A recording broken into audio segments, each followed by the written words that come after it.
শিশু বাবার সাথে হাঁটছে স্কুলের পথে, বাবার হাতের একটা আঙুল ধরে ছোট্ট হাতে।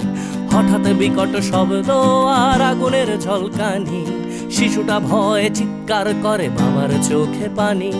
ছুটে আসে এক কামানের গোলা, লন্ড ভন্ড সব, বাবা শিশু সহ সব পুড়ে ছাই।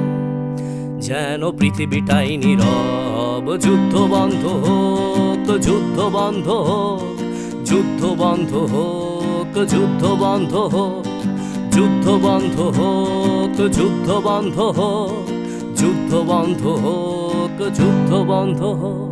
আজ মানুষে মানুষে যুদ্ধ কেন মানুষেরই পৃথিবীতে? মানুষের প্রাণ কেড়ে নিয়ে নাকি মানুষই যাচ্ছে জিতে? ধর্ম কিংবা সীমানার নামে, ক্ষমতা কিংবা টাকা, মানুষের লাশ সস্তা ভীষণ অযতনে পড়ে থাকা। মানুষের